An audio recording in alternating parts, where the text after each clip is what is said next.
Alright guys, so really Ukraine is going for the counter-offensive operation in Volchan city of the Kharkiv region. The fighting is very severe out there. So far we don't see the new gains of the territory on this military map, but from the information I have, Ukraine was able to gain more ground, imprisoning many of the Russian soldiers. We're speaking about 60 of the army men of the enemy side. We have even the confirmation how one Russian soldier surrendered to Ukrainian army. Yeah, just a single video with a single soldier, but I know that there are a lot of the war prisoners from the Russian side. Yeah, prisoners of war. So this video was presented today. I'll share it on my Telegram channel. You may find it, by the way, with my link in the video description just below. There I share lots of the information, plus frontline images, battles and other stuff that I'm unable to share on YouTube. So yeah, it is Volchansk and our army is successful out there. No matter what Russia propaganda says, but Ukraine is damn successful in stopping Russian assaults. But what Russia does to stop Ukrainian counteroffensive? Well, they drop lots of the aviation gliding bombs, CABs we call them, керовані авіабомби, or guided aviation bombs, and Russia mostly has unlimited resource for that stuff because they have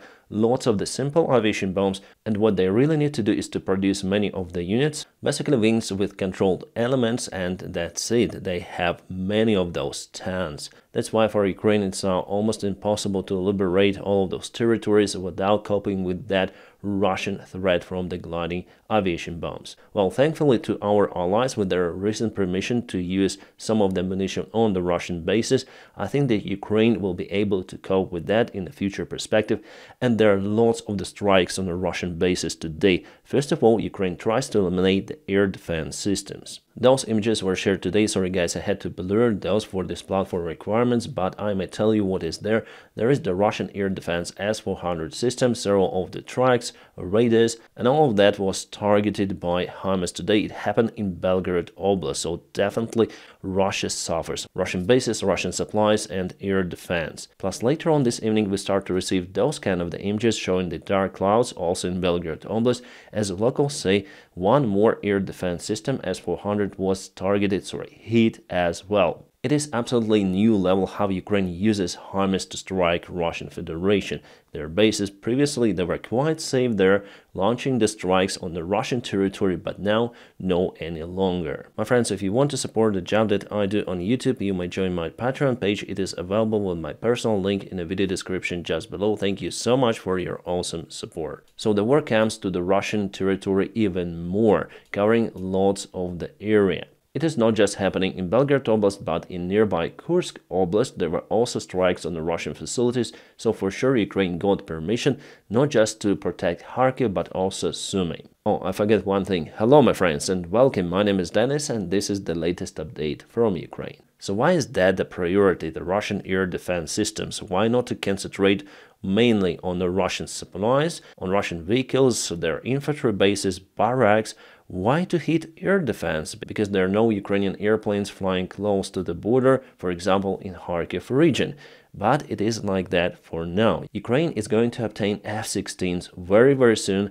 I hope this month. The infrastructure, from what I know, is fully ready. But with the Russian air defense, it would be hard to use F-16s against the main Russian bases, for example in Belgorod Oblast. And Ukraine already got the permission from France, and I guess also from the United Kingdom, to use cruise missiles, which will be mounted on F-16s. So they need to be used in Kharkiv area, and that might help to get rid of the main Russian supplies and their main bases.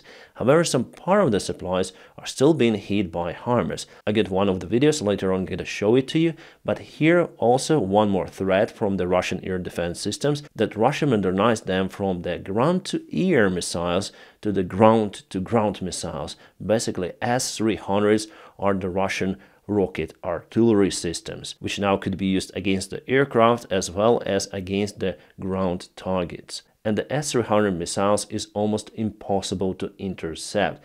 Yes, Patriot might handle with that under some certain conditions, but even Patriot might struggle with those missiles, so it's important to get rid of the particular units of those vehicles, systems on the ground. That's why Ukraine is now using HIMARS to target those. And yeah, Netherlands agreed for Ukraine the strikes on the Russian military bases. Absolutely awesome news coming from the partners for Ukraine. So as soon as we have those planes, Russian bases would be absolutely demolished, for example in Kharkiv region or even in Kursk region, and only after that Ukrainian counteroffensive could be successful on the northern part, kicking Russian forces out from Ukrainian borders. But still, we shouldn't overestimate the capabilities of F-16s, because at first Ukraine will just obtain few of the airplanes. It is not enough to cope with the Russian aviation threat. Also, Russia has Sukhoi 35 airplanes, which are very capable, and they might strike F-16s in the skies. They have tremendous powerful radars and also a very long-range missiles. So obviously they will try to hunt F-16s. Probably it's the biggest threat for F-16s if they arrive to Ukraine. About the other Russian planes, like for example Su-30SM, it's hard to tell, because on a paper obviously they'll still have the advantage over F-16s, but it depends also on pilot skills. Yeah, I know that it's just a DCS simulator, but it has kind of the reliable data for the fighter jets, and there is the battle between F-16 and Sukhoi 30SM, where Sukhoi 30SM loses against F-16 because pilot has better skills. I think that there was no real flight, training flight between those airplane types, but in Ukraine and over Russia probably they'll have to fight against each other, probably for the first time in the history, yeah, for sure. But against the standard flanker F-16, yeah, obviously much better, against Sukhoi 27 or MiG-29. But again, you need to have a great piloting skills to operate F-16. I wonder if Ukrainian pilots would have that in their combat missions against Russian fighter pilots, because Ukrainian pilots have just passed the training on F-16s, so for them it's still a new machine, new vehicle, and maybe 1 or even 2 years should pass for them to have enough experience. Saying so, I wouldn't say that Russian fighter pilots also have the experience fighting against F-16s. Mostly their experience is just to drop the bombs or hit the ground targets. For the first time they will meet a very capable counterpart, F-16s, Western-made fighter jets. Russia obviously would suffer, because not just the quality of the fighter jet is important, but the quantity of those as well. Yeah, Russia uses around 300 of the airplanes totally in the Ukrainian warfield, but would they use those at once? Well, I don't think so, because Ukraine is going to establish a good air defense, because there are some of the good news about that too. We're going to speak about it later in this video. Italy is going to send the SAM-T air defense system. It's the analog of Patriot. Yeah, on my personal opinion, Patriot is more capable, but SAM-T is also very effective. Well, Reuters says that it's likely to send the second air defense system to Ukraine, but we all know that yes, they're gonna to send it. Romania also might send the air defense system to Ukraine. For now, they think whether they need to do it or not, waiting all of the pros and cons, but I'm sure that they will do it, because the request for it is coming from the United States. The fresh Ukrainian pilots are still ongoing their training, this time on Leonardo M346 airplane. The next step for them is F-16, but those are fresh Ukrainian pilots, just newcomers who started their aviation career with almost no experience. So they started from the piston airplanes and later on to jets and later on to F-16s. The experienced Ukrainian pilots who've flown MiG-29s or Sukhoi 27s go directly to F-16s, and many of them are ready already. Well, what a day! A big Russian supply convoy with many of the trucks was just destroyed with the help of the FPV drones. Yes, it was so close to the border that the Ukrainian army was able to use drones. So after the first truck was hit, the rest of the trucks decided to go to the fields and nearby tree lines. However, it didn't help for them either. All of those trucks were hit by the FPV drones. Tremendous success for Ukrainian defenders. Awesome job. Also, one more of the Russian radar units was significantly damaged by the drone, while Ukraine uses the analogs of the Lancet drones, which Russia constantly produces to hit Ukrainian vehicles. Analyzing the Russian successful experience using those drones, Ukraine started to copy those, and Ukrainian Lancet drones are also successful. You can see that definitely there was the strike and the system is no more. For the recent couple of days, there were tons of the videos from the front lines, from Kharkiv Oblast, from Belgorod Oblast, the Russian Federation. Most of those videos, my friends, I should blur and not even able to tell you what is depicted out there. But we understand that for now, Russian escalation plans are totally ruined with the permission for Ukraine to use at least HIMARS and some of the other systems on the Russian territory. Moreover, Ukraine will obtain permission for ATACMS. It's just a matter of time and probably other tools. Well, still Russia has the plans to escalate from the northern part, but it wouldn't work right now. They need lots and lots of the resources to create a huge group of their forces, which will be under the constant fire by Ukraine. I guess that the Russian assault on Kharkiv region was the final step for our allies to take the proper decision. I think that it would have happened anyways, but now we have the reason why Ukraine obtains that permission. You know, Jake Bro, my fellow colleague from YouTube, yesterday created a kind of the interesting voting and at the same time funny. Western weapons have been hitting Russian military targets on the territory of Russia for the last 2 days. Well, it's already happening for the last, I think, 4 days already. Have you been nuked yet? Yes, Russia nuked me almost 15%. No, I haven't been nuked, almost 8. I might get nuked tonight.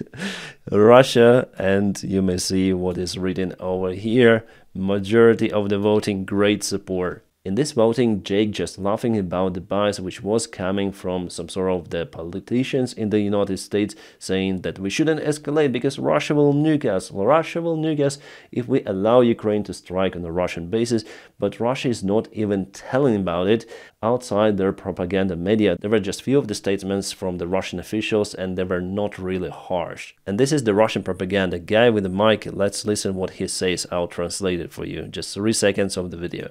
Все атаки отбила наша система ПВО. All of the attacks were repelled by our air defense systems. Well, we see it on the background. And on this map you may see all the points where Ukraine used the ATACMS missiles, long-range missiles, because with the standard missiles Ukraine is unable to reach, for example, Sevastopol. No, it means that Ukraine has obtained a longer range version. So it is a standard 100 miles or 165 kilometers ATACMS, which was provided to Ukraine well before. As you can see, it is unable to reach Sevastopol. It basically means that Ukraine has a longer range ATACMS, which is officially not in service, but Ukraine, I know, has it because with this range, yes, it is logical. Ukraine is able to reach Sevastopol. Again, to the Russian propaganda, they are now in panic. Here's the main Russian political show, and Solovyov, the main Russian propagandist, says what will happen next. I'll explain what happens in one step. In one step, Ukraine will receive tactical nuclear weapons, just as they now receive permission as they have received carriers. They'll receive tactical nuclear weapons. Carriers, I think he meant F-16s. And they won't wait, unlike us. They'll immediately use it throughout Russia. Well, it is the everyday rhetorics from Solovyov and his company on the Russian TV about how bad is the West, how bad is Ukraine, they want to destroy Russia. Russia is actually defending itself against the West and Ukraine.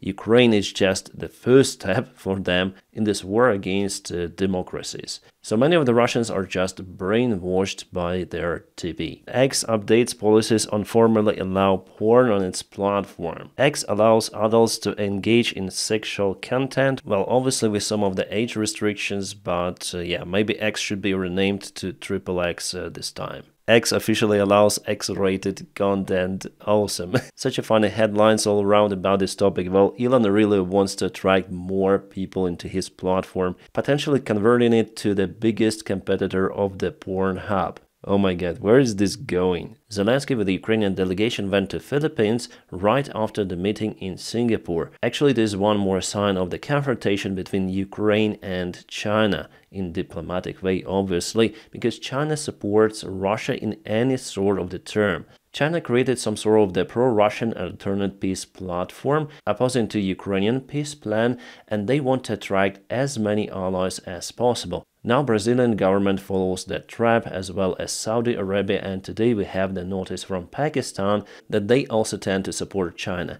In a way, all of the Asian countries, or you may call them global south countries, if they send their representatives to Switzerland peace meeting, it means that they're opposing Chinese policy. Well, Philippines will obviously send their representatives to Switzerland Because after all, Philippines is the ally of the United States in the region of the Indian Ocean and Southeast Asia. The Chinese representative didn't even want to speak with the Ukrainian delegation in Singapore. That's why Zelensky wanted to show that we are following our steps. We are supporting the allies of the United States. So we live in this transition period that the group of the countries are created. One is mostly the group of the autocracy countries, and the other group follows the democracy way. But still, autocracies with their own economy combined, they're very powerful, but they're not superpowers like the United States. To be a superpower, you need to deliver some sort of message to the other country to spread your influence around, but they are very different between each other. I mean, Iran is very different to China, China is very different to Russia, and so on. So after all, from the ideological perspective, the West is more united. And there were some of the reports that China, via the third companies and via the third countries, tried to buy some of the drone jammers to the Russian army, so they really support the aggressor. And there is one more story which I published on my Patreon about China and Russia relations. China really wants to slave Russia. They asked the Russian Gazprom, the biggest Russian gas company, to sell the gas for China for the internal prices in Russia. Well, Russia still refuses, but I don't think that they are capable to do so for a very long time. Basically, they don't have the other big customer for their gas, so they have to sell it for China for a very, very cheap price. Also, Russia is building the gas pipeline for its own costs, and the previous negotiations about China buying ahead many of the tons of the gas from Russia doesn't work today. China cancelled them because the reality is different. Russia struggles, they see it, and they want to get very, very cheap resources from its satellite country, from Russia. That's why the war which Putin and his circle started against Ukraine is very profitable for China. And that is why they don't want to support the Ukrainian peace deal. The United States of America are going to be presented in Switzerland Peace Conference, but the President Joe Biden is not willing to attend it. He'll send his Vice President Kamala Harris for this meeting. I think that this decision was mainly influenced by other countries like China, which is not okay with this peace conference, as well as Russia. The Kazakhstan government decided to remove the Afghan Taliban movement from the list of the extremist organizations. I expect the same move from the Russian Federation. It's just on paper for Russia, I think, because they constantly invite the representatives from Taliban to their country for conferences, so they will be also recognized. Why Kazakhstan decided to do so, I don't know. A funny thing about Donald Trump, which I posted on my Telegram, this video is hilarious. As you probably know, many of the MAGA supporters, they are for banning TikTok. They want to ban TikTok. They voted for it in Congress as well. But here what we see. The president is now on TikTok. It's my honor. Their leader, the leader of the MAGA movement, is now on TikTok, and it's his honor. Well, now I have the cognitive dissonance, whether MAGA wants to block TikTok or they want to promote it. Yeah, I know that Joe Biden also has TikTok account, but he wasn't really for banning TikTok. The initiative for banning TikTok wasn't coming from the White House. He just said that if Congress approves it, if Senate approves it, he'll sign the bill. That's it. Earlier this year, Trump said that he still believes that TikTok posed a national security risk, but at the same time was opposed to banning the platform because that would help its rival, Facebook, which he continues to criticize over 2020 election. So basically, Trump said that indeed there are risks for the national security, but I don't want to ban TikTok because it will profit the other platform, Facebook, that I personally don't like. So for him, the national security risk, yes, those are his words, are less important compared to his own interests or revenge against Facebook for 2020 elections. And it is now even his honor to appear on this platform. Great. Which was confirmed by Senate and by Congress that it's a national security threat. Well, I'm not Biden's advocate, he's far to be perfect, and also for Ukraine as well, but he started his TikTok page before all of that stuff. So yes, you may find now a TikTok account of Donald Trump, it's like a free advertisement with a big question, why? Oh my god, with a single video he got already 406 million subscribers and 406 million likes. But you know, after all, it's his business. TikTok, for now, officially it's not forbidden. Still, TikTok has some time to relocate its company to the United States, which they officially do not want to do. After all, it's all about people, whether they want to support it or not. I mean, this activity, they're gonna vote in next presidential elections in the United States, and we'll see who wins. For now, it's unpredictable. Right, let's go back to the front lines for a moment. There Russia advances from the Davydov village, and they reach already this war reservoir. Russia mainly advances in this direction from the occupied Tanenka. They have this assault vector, and today they caused some of the losses for Ukraine. At the same time, they suffered the losses, but here they were successful. So still almost every day Russia takes the ground because now they have more resources compared to Ukraine. But I think that all of that temporary, and this is the last month for the Russian advancement in 2024 if everything goes well for the military support of Ukrainian army, because Ukraine starts to receive lots of the weaponry and soon will receive many more interesting stuff, including F-16s. Yes, they will not change the war outcome, but they will add more profits for Ukrainian army, eliminating many of the threats, first of all from the Russian artillery and gliding bombs. Guys, and now don't forget to press your huge like to this video. By doing so, you help me a lot. As usual, I wish you all a peaceful sky wherever you are, and have a great time.